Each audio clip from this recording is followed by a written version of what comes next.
고린도후서 2장 12절부터 17절 말씀 함께 읽었습니다.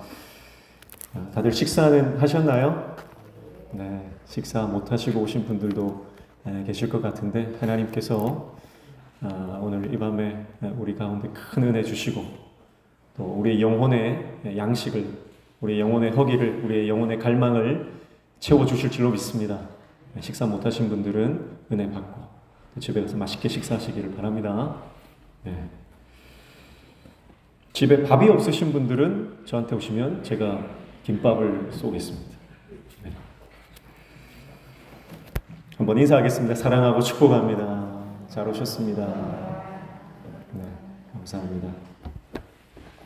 고린도후서 2장 우리가 1절부터 11절까지 주일 오후에 살펴봤고요. 사도 바울이 고린도 교회를 가고자 했지만 고린도 교회 안에 사도 바울을 굉장히 공격하는 그 세력들이 있다고 그랬습니다. 그래서 사도 바울이 고린도 교회를 방문하지를 못했습니다. 그래서 고린도 교회 교인들과의 약속을 지키지 못한 거죠. 그래서 왜 가지를 못했는지 그것에 대해서 설명을 하고 하나님의 계획 아래서 자신의 계획이 실행되지 못했을 때에도 사도 바울은 하나님에 대한 신뢰, 내 생각보다, 내 계획보다 하나님의 계획과 하나님의 생각이 더 완전하시고 더 하나님의 계획이 크시다, 하나님의 생각이 더 크시다는 믿음이 있었기 때문에 사도 바울은 고린도 교회를 방문하는 대신에 오히려 편지를 디도편에 보냄으로 이제 그 설명을 하고 있는 것을 볼 수가 있습니다.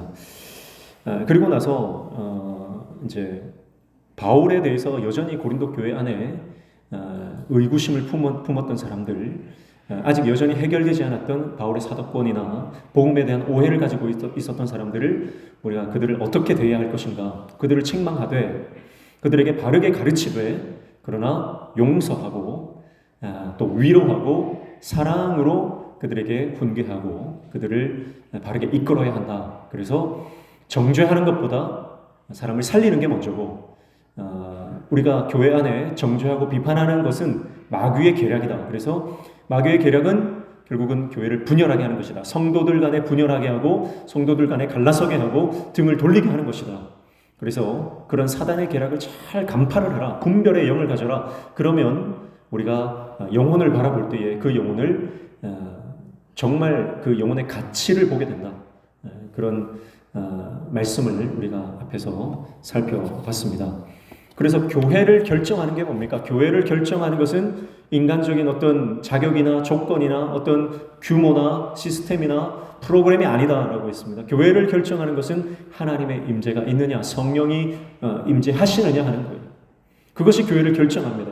우리가 아무리 많이 모여도, 우리가 아무리 시스템이 좋아도 성령의 임재가 없다. 예배를 아무리 세련되게 드려도 그 안에 성령의 임재가 없고 하나님이 함께 하시지 않는다 그러면 그것은 교회가 아니다라는 거예요. 교회를 교회되게 결정짓는 것은 바로 하나님의 임재입니다. 그래서 그 하나님의 임재가 떠나가지 않도록 우리는 늘 하나님께서 기뻐하시는 교회를 세워나갈 수 있도록 날마다 우리는 복음 안에, 십자가 복음 안에 바로 서야 할 줄로 믿습니다. 그래서 나 중심이 되지 말고 말씀 중심이 되라. 하나님 중심이 되라. 그래야만 우리가 내 생각이 아니라 하나님의 생각을 쫓게 되고 내 의지나 내 철학이나 내 가치나 내 경험이 아니라 하나님의 말씀의 기준, 하나님의 말씀의 가치를 가지고 사람을 보고 교회를 보고 사건을 보고 사역을 볼 수 있다는 겁니다. 그러나 내가 말씀의 사람이 되지 않고 은혜의 사람이 되지 않으면 모든 것을 인간적으로 바라볼 수밖에 없는 겁니다. 오늘 사도 바울은 이제 무슨 얘기를 하냐면 그리스도의 향기에 대해서 말하는 거예요. 결국 이 향기는 뭡니까? 나의 향기가 아닌 거예요. 그리스도의 향기인 거죠. 나 중심의 신앙에서 탈피하여 말씀으로 돌아갈 때, 말씀에 근거하여 그 말씀을 붙들고 은혜 중심으로 살아갈 때에 우리 인생 가운데는 예수 그리스도의 뭐가 나온다고요? 향기가 난다. 그런 맥락의 말씀을 이어가고 있는 것을 볼 수가 있습니다. 먼저 12절 말씀 보겠습니다. 12절 보시면 내가 그리스도의 복음을 위하여 드로아의 이름에 주 안에서 문이 내게 열렸으되 그렇게 말씀하고 있습니다. 사도 바울이 그 눈물의 편지를 썼다 그랬어요. 그래서 우리는 이것이 고린도전서와 고린도후서 사이에 있는 눈물의 편지다 이렇게 일반적으로 보는데요. 그러나 이것을 그냥 고린도 전서에 포함해도 큰 무리는 없습니다. 그래서 고린도 전서를 보내고 또 사이에 눈물의 편지를 보냈는데 어쨌든 이 편지들을 통해서 고린도 교회가 회개하고 주님 앞에 돌아온 일들이 있었다. 그러나 돌아오는 일들이 있었지만 그러나 또 다른 외부적인 어려움들이 있었다. 그래서 고린도서를 다시 보내는 장면이라고 말씀을 드렸고요. 누구를 통해서요? 이 디도 편에 이 눈물의 편지를 써서 이제 보낸 그런 상황입니다. 그런데 사도 바울이 그 편지를 기다리다가 에베소에 있다가 드로아로 갔어요. 그래서 드로아로 간 이유는 이제 오늘 본문에 의하면 복음을 위하여 드로아로 갔다 그랬어요. 복음을 위하여 드로아로 갔는데 나중에 고린도후서 7장 말씀에 보면 드로아로 갔는데도 디도가 오지 않는 거예요. 그러니까 에베소에 있다가 고린도와 좀 더 가까운 드로아로 갔어요. 그러면 더 빨리 만나겠죠. 더 빨리 만나는 기대가 있었던 것 같아요. 그래서 좀 더 빨리 만나는 장소로 가서 거기에서 복음을 전한 거예요. 그런데 거기서도 디도를 만나지 못해서 다시 마게도냐로 가는 겁니다. 그래서 거기에서 나중에 이제 디도를 만났는데 거기에서 소식을 듣는 거예요. 고린도 교회가 회개하고 있습니다. 사람들이 회복되고 있습니다. 교회가 하나 되고 있습니다. 그런 소식을 듣고 너무너무 감사하고 기뻐하는 내용이 나중에 고린도후서 7장에 가면 나오거든요. 근데 어쨌든 이 지금 장면은요, 그런 그런 상황들을 가지고 드로아에 가서 사도 바울이 한 게 뭐냐?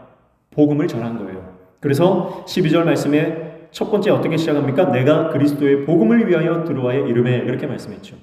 그래서 사도 바울은 어떤 인생을 살았어요? 가는 곳마다 복음을 전하는 인생을 살았다. 사도 바울의 삶의 목적은 예수 그리스도를 증거하는 것입니다. 예수님이 살아나셨고 그분이 우리의 구주가 되시고 예수님을 믿으면 구원을 받는다라고 하는 것. 이제 회개하여 예수의 복음을 믿으면, 십자가 복음을 믿으면 우리는 하나님의 백성이 되고 주님이 다시 오실 때에 이 땅을 심판하실 때 우리는 하나님의 백성으로 그분의 영원한 나라로 들어가게 될 것이다라고 하는 이 복음의 내용, 십자가 복음의 내용, 예수 그리스도의 부활의 복음의 내용을 사도 바울은 가는 곳마다 전했다라고 하는 거죠. 오늘 저와 여러분의 인생의 목적이 뭡니까? 내가 좀 더 잘 먹고 잘 사는 것, 내가 좀 더 많이 누리는 것, 그런 어떤 꿈을 꾸든지 여러분, 우리 인생의 가장 큰 비전, 가장 큰 꿈은 바로 예수 그리스도의 복음을 증거하는 것. 이 복음이 증거됨으로 생명이 살아나는 것이 우리 삶의 첫 번째 목적 1순위가 되어야 하는 줄로 믿습니다. 그래서 어디를 가든지 누구를 만나든지 어떤 상황이 펼쳐지든지 간에 예수님을 전할 수 있는 저와 여러분 되시기를 축복합니다. 그래서 가는 곳마다 내 이야기의 주제가 예수가 돼요. 만나는 사람마다 내 이야기의 주제가 하나님의 말씀이 되는 것. 내가 어떤 상황과 처지와 환경에 놓이더라도 내 입에 나오는 말의 주제와 모든 그 이야기가 바로 예수의 복음이 되는 것. 그것이 바로 우리의 삶의 사명이자 하나님이 우리를 이 땅에 보내셔서 생명 주시고 우리를 지금까지 살려두신 이유인 줄로 믿습니다. 사도 바울이 드로아에서 복음을 전했는데요. 12절 후반에 보면 이렇게 말씀합니다. 주 안에서 문이 내게 열렸으되 그렇게 말합니다. 그러니까 사도 바울이 드로아에 가서 복음을 전했는데 문이 열렸다는 거예요. 사도행전에도 보면 성령께서 이 복음 전도의 문을 열어주셨다 그런 내용이 나오죠. 여러분 복음을 전할 때 하나님께서 전도의 문을 열어주셔야 복음이 들어가는 거예요. 그래서 우리가 하는 것은 전하는 것이지 내가 문을 열어 제끼고 내가 그 사람의 마음을 감동시키고 내가 하는 역할이 아니라는 거예요. 하나님이 열어주셔야 됩니다. 하나님이 그 사람의 마음의 문을 열어주시고 때가 되매 하나님의 역사가 일어나서 그 사람이 주님께로 돌아오는 것이지 나는 전하기만 하면 되는 거예요. 결과는 하나님께 맡기고 우리는 그 결과가 어떠하든지 실망하지 말고 전하면 되는 줄로 믿습니다. 문이 열렸다는 거예요. 이 복음의 문이 주 안에서 문이 내게 열렸다. 그러니까 이 드로아 사람들이 얼마나 복음을 잘 받아들였는지를 보여주는 대목입니다. 그러니까 복음을 드로아에서 전했는데 많은 사람들이 주님 앞에 돌아오고 그 가운데 복음의 역사가 막 일어났다라고 하는 거예요. 그러니까 사도 바울이 복음 증거할 때 얼마나 신이 나고 기뻤겠습니까? 그런데요, 13절 말씀해 보면 반전이 일어납니다. 어떤 반전이냐면 내가 내 형제 디도를 만나지 못함으로 내 심령이 편하지 못하여 그들을 작별하고 마게도냐로 갔노라 그렇게 말씀하고 있습니다. 무슨 말이에요?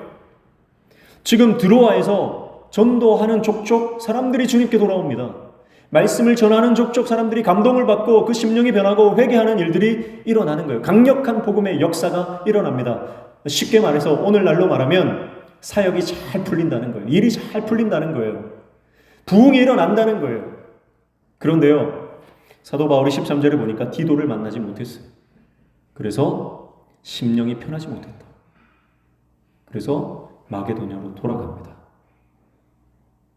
여러분, 이게 무슨 말이에요? 사도 바울이 그 사역의 현장 가운데 이제는 일보다 중요한 것이 사람이라는 걸 말하는 거예요. 사도 바울은 어떤 사람이냐면 정말 일 중심의 사람이었어요. 그래서 우리가 성경에 우리가 아는 내용이지만 바나바와 아주 대판 싸우지 않습니까? 그래서 그 바나바의 생질인 마가가 있죠. 이 마가를 선교 여행에 데리고 가는 일 때문에 대판 싸우는 거예요. 사실은 이 바나바라고 하는 인물은 사도 바울의 선배고요. 신앙의 선배고 또 예루살렘 교회에 천거하고 그를 추천하고 그를 변호했던 그런 인물이잖아요. 근데 어떻게 바나바와 조금 의견이 맞지 않다고 이렇게 대판 싸우고 갈라설 수가 있습니까? 어쨌든 사도 바울은 그런 일 중심의 사람, 사역 중심의 사람이었어요. 그래서 의견이 맞지 않으면 돌아서고 의견이 맞지 않으면 그 사람과 결별을 할 만큼 아주 철저한 원칙주의 그리고 일 중심, 사역 중심의 사람이었습니다. 나중에 베드로를 보십시오. 베드로가 이방인들과 먹다가 유대인들이 온다는 소식을 듣고 그 자리를 피할 때 얼마나 베드로를 향해서 신랄하게 비판하고 뭐라 합니까? 선배라도 한참 선배고 예루살렘 교회 수장이고 사도들 중에 예수님의 수제자고 그런데 사도 바울이 까마득한 후배임에도 불구하고 복음의 원칙, 어떤 사역의 그 원칙에 벗어나니까 그냥 신랄하게 비판해버리고 까버리는 거예요. 이게 사도 바울의 그 성품이고 특징이었거든요. 근데 오늘 놀라운 사실은 뭐냐면 디도가 돌아오지 않았다. 디도를 만나지 못했다는 거예요. 그러니까 지금 사도 바울이 걱정하는 게 뭐냐면 지금 눈물의 편지를 고린도 교회에 보냈는데 그 편지의 내용이 뭐냐면 굉장히 강력한 내용이에요. 굉장히 그들이 돌아오도록 책망하고 굉장히 강력한 어조로 편지를 보냈거든요. 그러니까 그 편지를 받고 고린도 교회 성도들이 상처를 받거나 실족하지 않을까 하는 걱정이 있었고 또 디도가 무사히 잘 다녀왔는가에 대한 디도에 대한 걱정들이 있었던 거예요. 그래서 더 빨리 디도를 만나기 위해서 마게도냐로 가게 되는 것입니다. 일이 잘 진행되는데 사역이 잘 풀리는데요. 그런데 사역을 내려놓고 디도 한 사람을 찾으러 간다라고 하는 것은 사도 바울이 이제는 일 중심의 인물에서 관계 중심, 사람 중심의 그 인물로 변화되었음을 오늘 본문을 통해서 우리가 알 수 있는 대목인 것입니다. 여러분, 교회도 그렇습니다.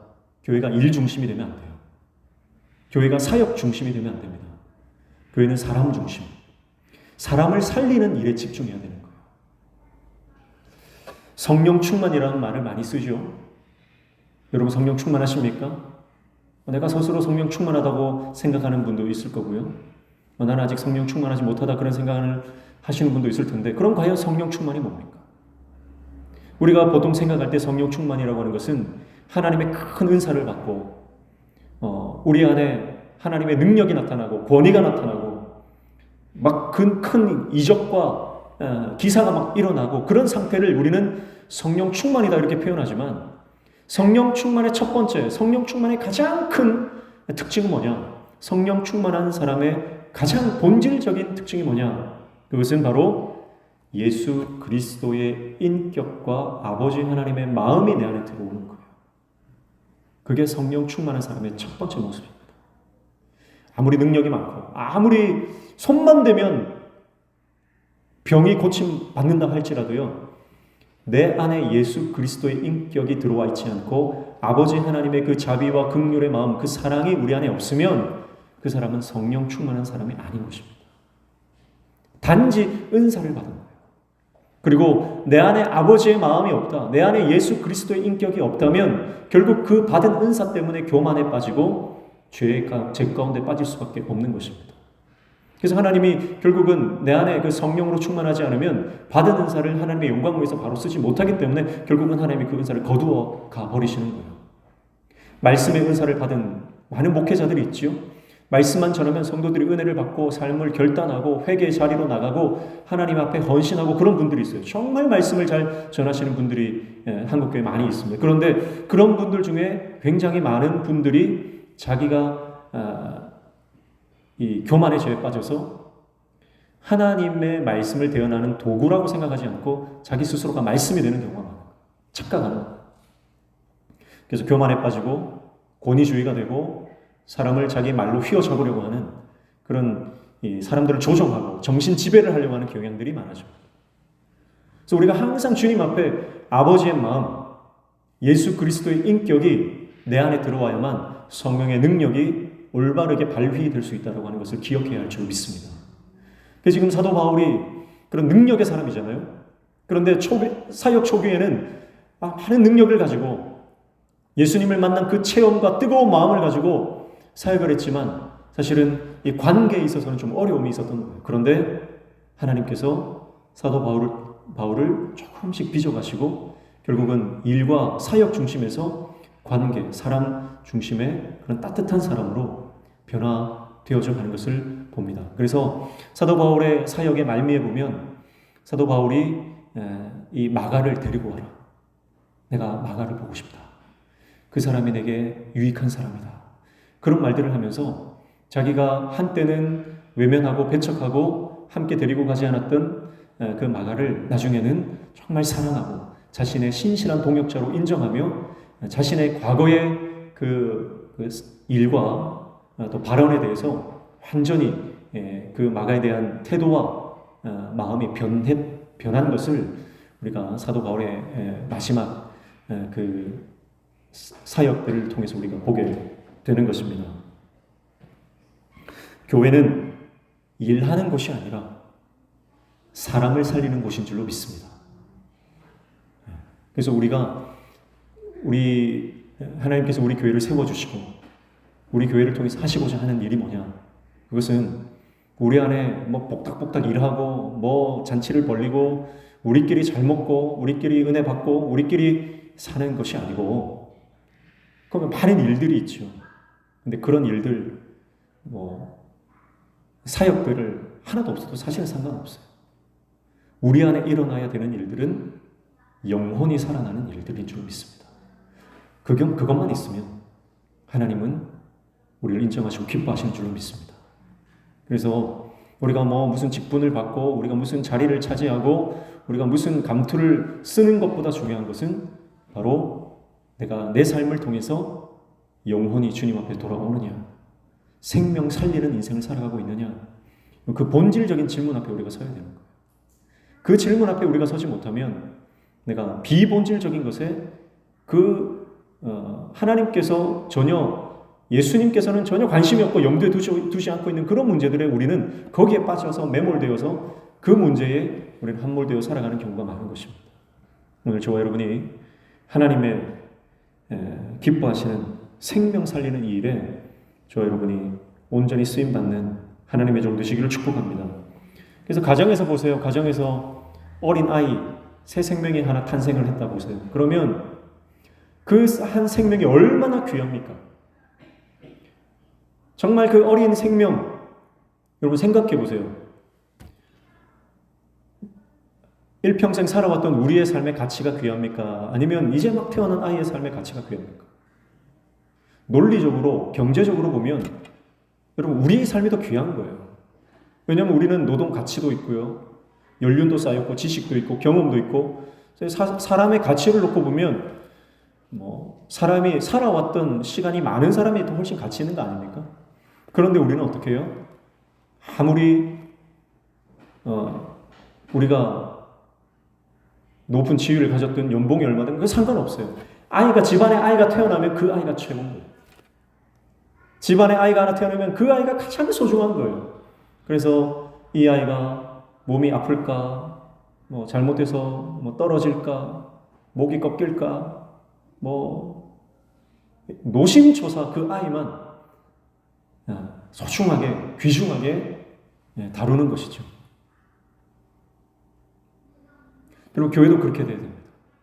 모든 가정의 식구들의 관심이 아이에게 쏠리는 거예요. 한 생명이 태어나면 모든 집안의 패턴이 바뀝니다. 여러분 안 그렇습니까? 아이 하나가 태어나면요, 부모의 그 모든 식구들의 관심과 모든 패턴이 그 아이에게 집중돼서 다 바뀌는 거예요.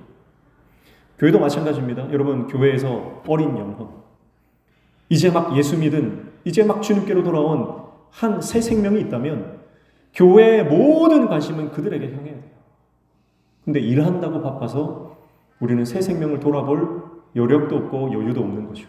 사실 이것은 올바른 것이 아닙니다. 그래서 사실은 필요 없는 사역들은 교회에서 다 사실은 없애버린 게 맞죠.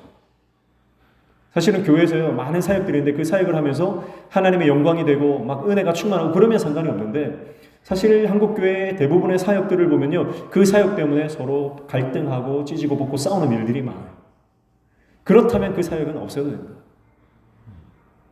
그리고 내가 정말 한 영혼이 교회에 새 생명이 등록하고 교회에 나왔을 때, 이제 이번 주에 또 세례를 받으신 분 4분이 있는데, 만약에 정말 믿음의 고백을 하고 세례를 받는 분이 있다 그러면 온 교회가 그들을 축하하고 그들에게 박수를 쳐주고 그들을 위로하고 그들을 안아주고 그들에게 집중이 돼야 되는 거예요. 근데 우리는 교회에 와서 내 사역하느라 바빠서 내 일 하느라 바빠가지고요, 영혼에게는 관심이 없을 수 있다는 거예요.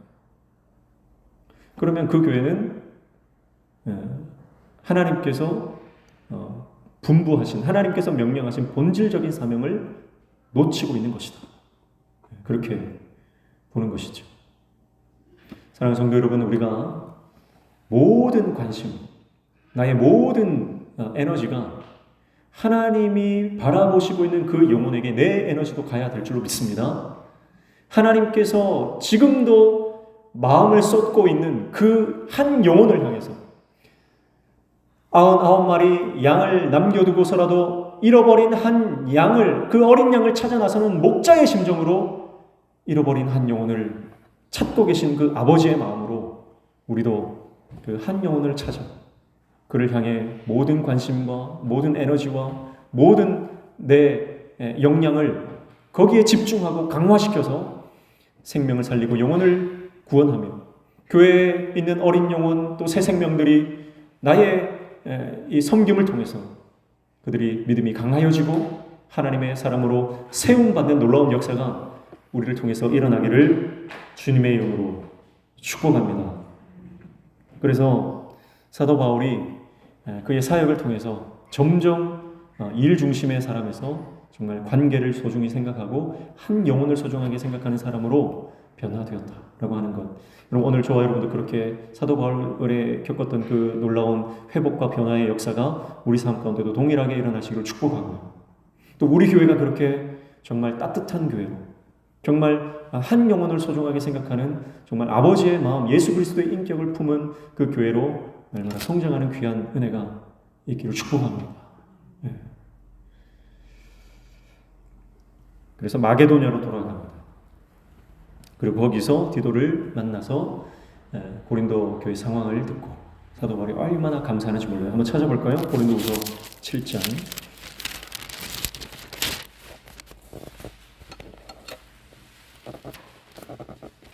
5절, 7장 5절 이하에 보시면, 제가 빠르게 한번 읽어보겠습니다. 우리가 마게도냐에 이르렀을 때에도 우리 육체가 편하지 못하였고 사방으로 환난을 당하여 밖으로는 다투며 안으로는 두려움이 오노라. 그러나 낙심한 자들을 위로하시는 하나님이 디도가 옴으로 우리를 위로하셨으니 그가 온 것뿐 아니요 오직 그가 너희에게서 받은 그 위로로 위로하고 너희의 사모함과 애통함과 나를 위하여 열심히 있는 것을 우리에게 보고함으로 나를 더욱 기쁘게 하였느니라.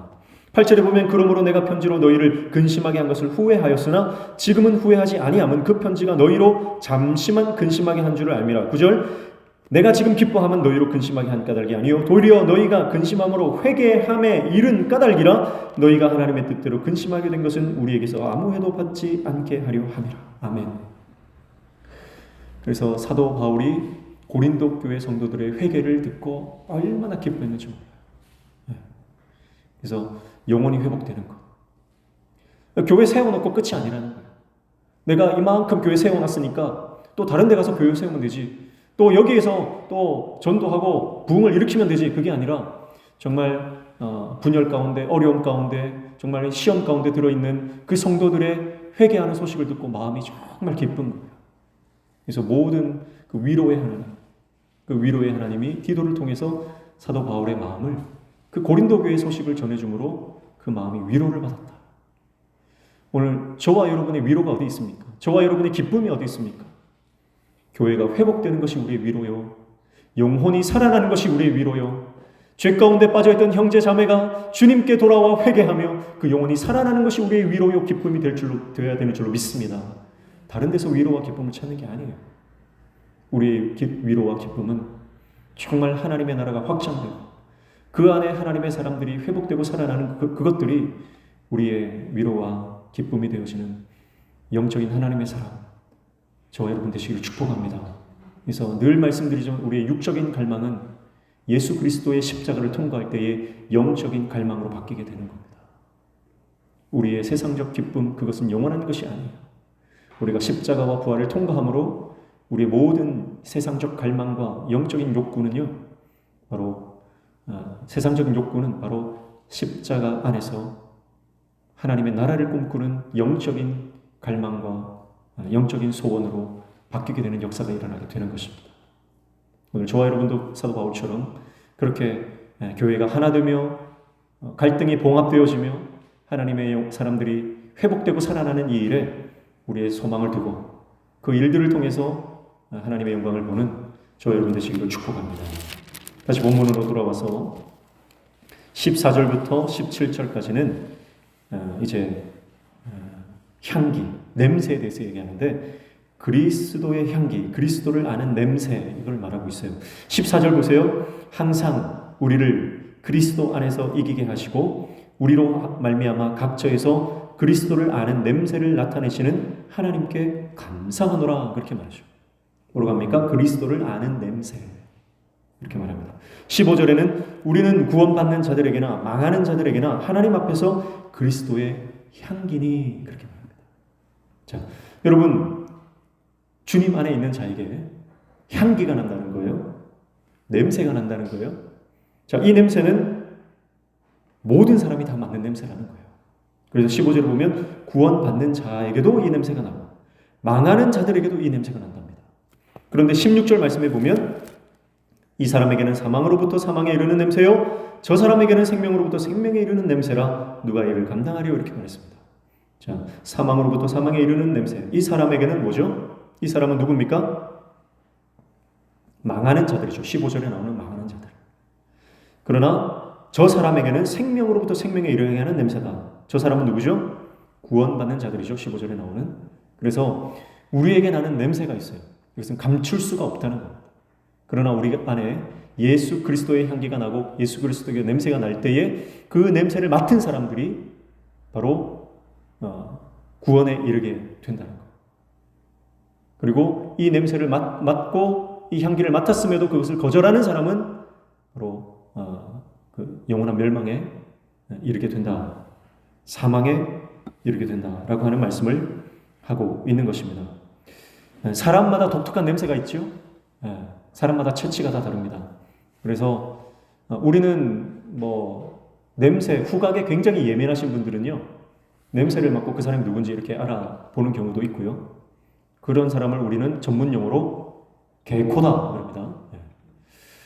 개는요, 사람보다 후각이 몇십 배, 몇백 배 발달되어 있어가지고요, 주인의 냄새를 알아채는 거죠. 그래서 주인이 한참 멀리서 다가와도 주인의 냄새를 감지한다 그럽니다. 그래서 오늘 저와 여러분이 예수 그리스도의 향기, 예수 그리스도의 냄새, 사람마다 독특한 체취와 냄새가 있는데 오늘 저와 여러분이 공통적으로 가져야 될 체취는 뭡니까? 바로 예수 그리스도의 향기인 줄로 믿습니다. 그래서 샤넬 넘버 5가 아니고 아무리 좋은 향수를 써도요, 예수 그리스도의 향기가 우리 내 몸에서 나야 한다는 거예요. 그래서 저도 사실은 향수를 잘 안 쓰는데요, 향수를 이렇게 선물을 받아도 한두 번 쓰고 안 쓰게 되더라고요. 저는 이상하게 그 향수 냄새가 좀 싫더라고요. 사실은 지금 우리가 시중에 판매되는 무슨 섬유 유연제라든지 무슨 뭐 수많은 공장에서 생산되어지는 찍어서 만드는 그 공산품들은요, 대부분 거기에 인공향이 첨가되죠. 먹는 것에도 다 첨가되거든요. 그래서 우리 코가 사실은 마비가 되어요. 천연 향기를 잘 못 맡는 그런 상태가, 코가 이제 도심에서 사는 사람들은요 마비가 돼요. 그래서 우리가 좀 의식적으로 자연 가운데로 나가야 돼요. 산에도 올라가고 바다에도 나가고 들에도 나가고, 그래서 천연의 꽃향기, 바람의 냄새 이런 것들을 많이 맡아야 돼요. 그래야 우리 코가 정화되고 우리 이 후각이 좀 정화가 되는 것 같아요. 우리는 수많은 냄새들 가운데 우리 살아갑니다. 우리가 느끼는, 이 혀로 느끼는 맛도 있지만 사실은 대부분의 맛은 이 후각으로, 코로 느끼는 경우도 많다 그러거든요. 수많은 냄새가 존재합니다. 너무나 많은 존재, 뭐 이를 셀 수 없는 수많은 무슨 향기, 향수 뭐들이 있습니다. 그러나 그 가운데서 사람을 살리는 향기, 사람을 살리는 냄새는 오직 예수 그리스도의 향기밖에 없는 줄로 믿습니다. 저 여러분이 우리 성령 충만이라고 하는 것은 예수 그리스도의 인격이 우리 안에 들어오는 것이다 그랬는데, 오늘 그 예수 그리스도의 인격, 예수 그리스도의 향기가 저와 여러분의 삶과 행동과 우리 삶에서 온전히 드러나서 우리의 삶을 통해 사람을 살리고 사람을 회복시키고 영혼을 주님께로 이끄는 귀한 인생 되시기를 축복합니다. 그런데요, 오늘 14절 상반절을 보면 이렇게 말씀하잖아요. 항상 우리를 그리스도 안에서 이기게 하시고, 그렇게 말씀하고 있어요.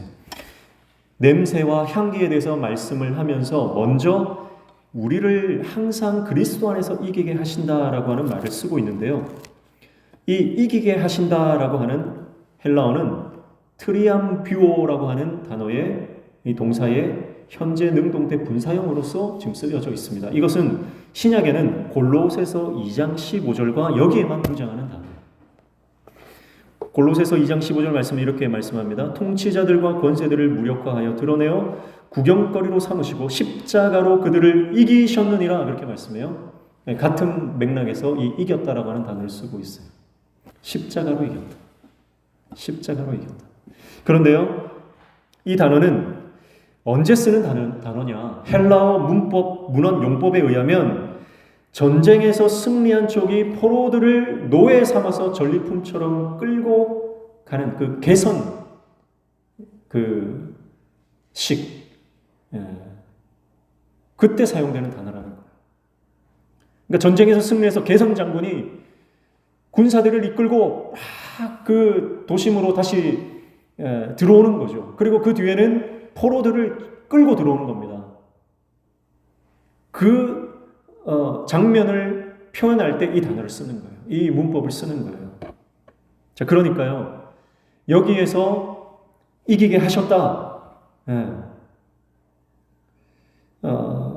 이 말은 사도 바울이 이겼다는 말이 아니에요.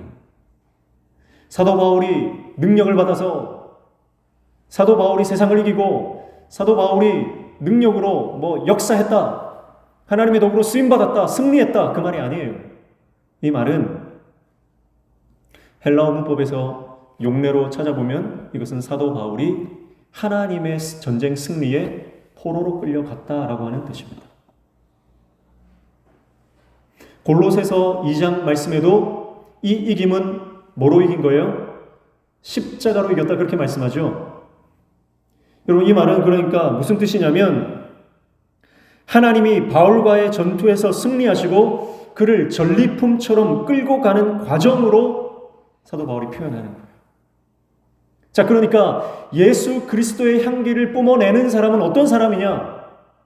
하나님께 항복한 사람, 예수 그리스도의 십자가를 통과하고 그 십자가에 완전히 엎드린 사람, 그래서 그 은혜에 묶여서 그 은혜로 끌려가는 사람, 하나님의 말씀에 완전히 사로잡혀서 하나님의 말씀을 따라 살아가는 그 사람, 내 힘이 아니고 내 지혜가 아니고 내 능력이 아니라 하나님의 능력과 하나님의 지혜와 하나님의 그 십자가 능력으로 내가 그 십자가에 붙들려서 살아가는 그 사람, 하나님의 은혜로 사로잡혀 당신의 종으로 쓰이는 그 사람, 그 사람이 예수 그리스도의 향기를 뿜어낸다는 겁니다.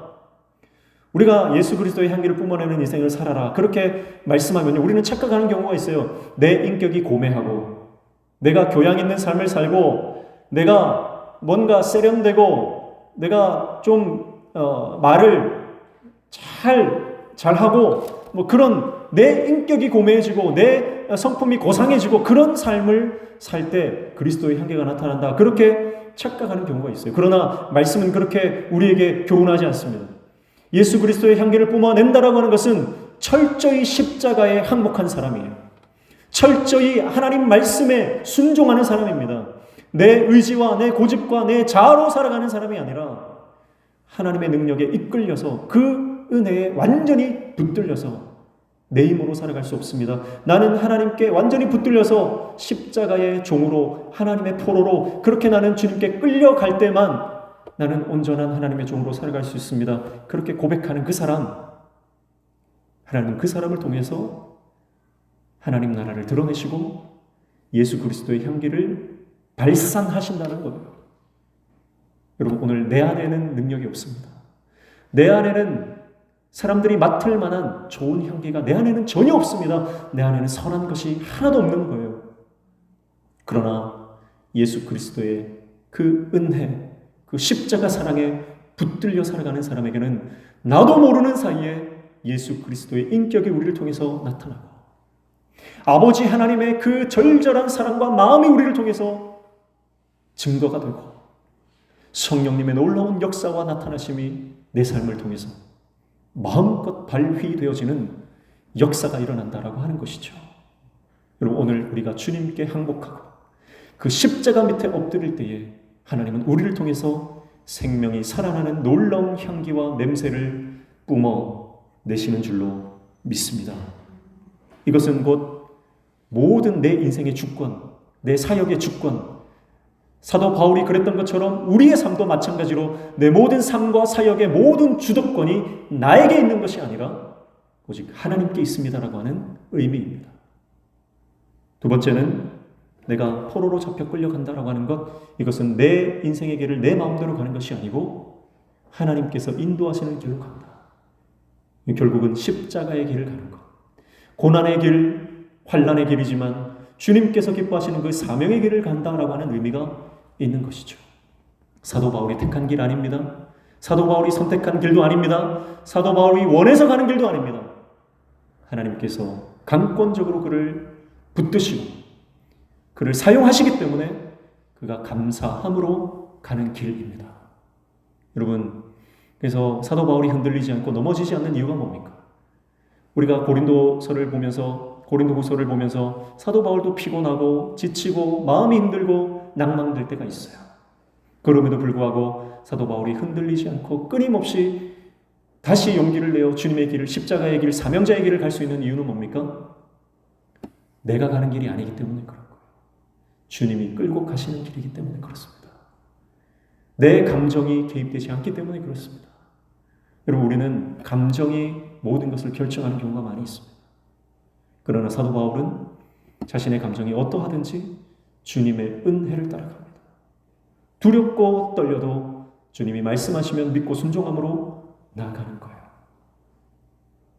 더 있고 싶어도 하나님 가라 하시면 가는 것이고요. 조금만 머물러야지 해도 주님이 더 머무르게 하시면 고린도에서는 1년 6개월 그곳에서 복음 사역을 하는 거예요.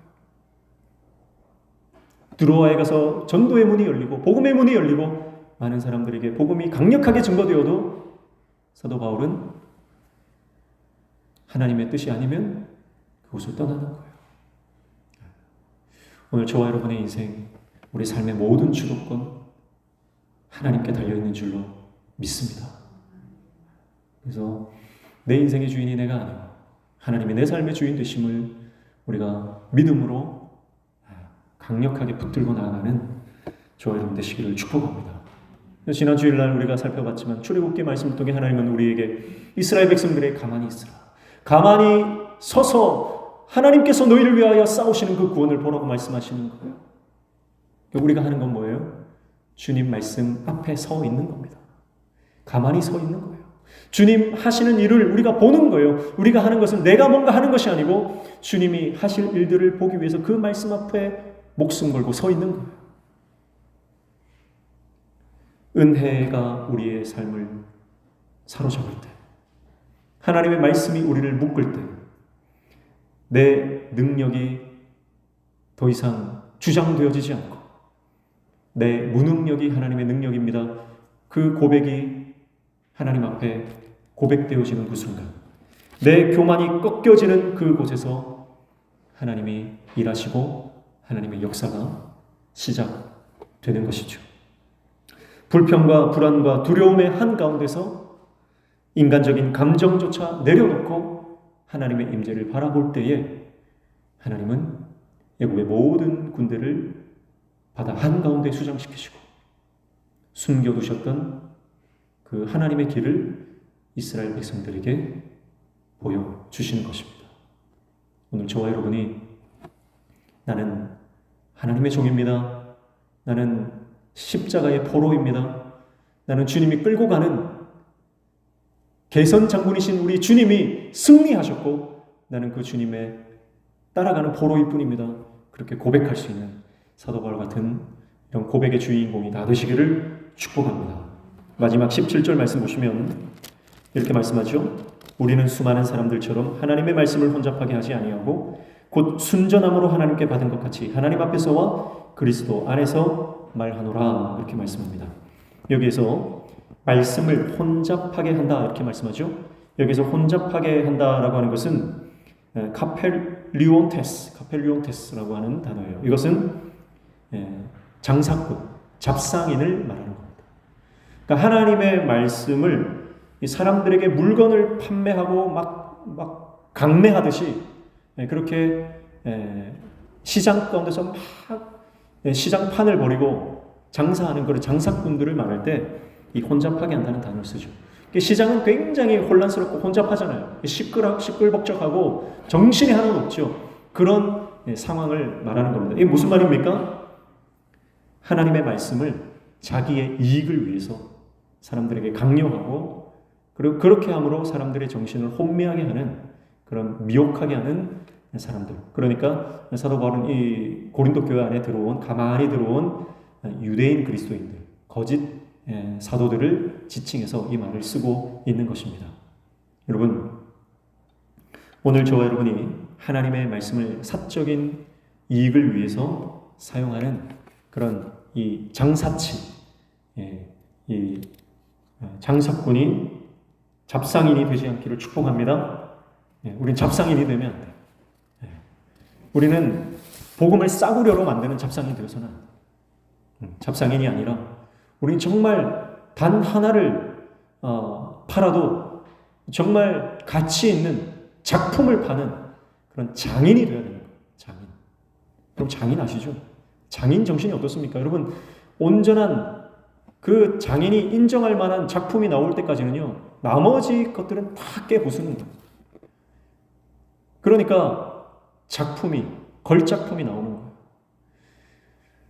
걸작품이 나오기까지 수백 개, 수천 개의 그 제품을 깨부수니까 걸작품이 나오는 거죠. 그게 인류고 장인입니다. 장인이 되지 못하는 이유는 흠이 있는 것을 포기하지 못하기 때문에 장인이 못 되는 거예요. 그러면 그것은 그냥 일반적인 그냥 상품이 될 수밖에 없는 거죠. 우리는 상품을 판매하는 장사치 잡상인이 아니라 복음이라고 하는 이 놀라운 가치를 사람들에게 보여주고 그들에게 이 복음을 판매하는 진정한 장인이 되어야 될 줄로 믿습니다. 그래서 오늘 교회는 사적인 이익이나 개인적인 만족을 위해서 모여서 시끌벅적한 시장판이 되어서는 안 된다. 우리 안에 복음의 가치를 알고 십자가 복음의 능력을 가지고 정말 우리 인생과 우리 생명과 우리 목숨까지 내어내올 수 있는 그런 사람들이 함께 모여서 하나님 나라를 함께 꿈꾸는 것, 그것이 바로 교회다. 시장판이 되어서는 안 된다.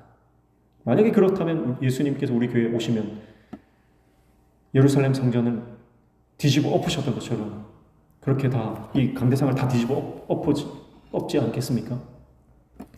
두려운 마음을 가지고 내 안에 이 복음을 싸구려로 만드는 장사치의 마음이 있지 않는지 우리가 돌아봐야 할 줄로 믿습니다. 그렇게 오늘 말씀을 마무리하고 있는데요. 오늘 저와 여러분이 예수 그리스도에 완전히 묶여서 그분의 종이 될 때에 우리는 내 안에서 능력이 나오는 것이 아니라 하나님 주시는 능력으로 하나님께서 우리 인생 가운데 예수 그리스도의 향기를 뿜어내시는 그 놀라운 역사를 우리 삶 가운데 허락해 주실 것이다.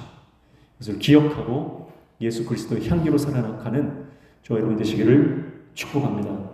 예전에 오래전에 이런 얘기를 들은 적이 있습니다. 한 성도가 집사님이 출장을 갔어요. 오래전이니까 그때는 스마트폰도 없고 인터넷도 발달하지 않아서 어디에 교회가 있는지 잘 모르는 거예요. 그래서 주일날 아침에 출장을 나왔으니까 예배는 드려야 되니까 주일날 아침에 예배를 드리기 위해서 그 낯선 곳에서 숙소를 나왔습니다. 그래서 가는 길에 한 노점상에 장사하시는 분에게 물었어요. 이 근방에 교회가 어디 있습니까? 물었더니 이쪽으로 쭉 가다 보면은 저기 무슨 교회가 있는데 그 교회를 가시면 된다고 그렇게 소개를 해주더라는 거예요. 그래서 이 집사님이 그 이야기를 듣고 그 교회를 찾아서 가는데 이상하게 주위에 다른 교회들이 보이더라는 거예요. 그런데 이분 마음에 이분이 가르쳐준 교회를 내가 가야 되겠다는 마음이 들더라는 거예요. 그래서 거기 교회 가서 예배를 드리고 다른 교회들을 지나치고 그 교회 가서 예배를 드리고 나왔는데 참 은혜를 많이 받고 나왔다는 거예요. 근데 궁금한 생각이 들었습니다. 왜 이 교회를 가르쳐줬을까? 그래서 돌아가는 길에 이 분에게 물었습니다. 왜 내가 가던 그 교회를 찾아가다 보니까 주위에 몇몇 교회들도 보이는데 왜 하필이면 그 교회를 가르쳐줬습니까? 주일날 장사를 하고 있는 거 보면 그분이 그분 교인도 아닌 거예요. 근데 물었더니 이렇게 대답을 하더라는 거죠. 내가 여기에서 장사를 오래 했는데 지나가던 예배를 마치고 나오는 사람들 표정을 보면 그 교회 사람들 표정이 제일 행복하더라. 그래서 내가 그 교회를 소개시켜줬다. 그렇게 말을 하더라는 거죠. 여러분, 우리는 그리스도의 향기요 그리스도의 편지입니다. 우리의 삶과 우리의 모습, 우리의 표정 하나까지 우리는 예수 그리스도를 드러내는 편지요 향기의 삶을 살아야 하는 줄로 믿습니다. 그래서 교회 오실 때, 또 교회 예배 마치고 나가실 때 절대 인상 쓰고 그렇게 가지 마시고 은혜 받고 나가면서 싸우는 일들이 얼마나 많습니까? 그래서 우리가 받은 은혜 내 마음에 잘 품고 그 은혜 떨어뜨리지 말고 날마다 하나님 말씀과 늘 동행하는 은혜가 충만한 예수 그리스도의 향기로 살아가는 저와 여러분 다 되시기를 주님의 이름으로 축복합니다. 찬양하겠습니다.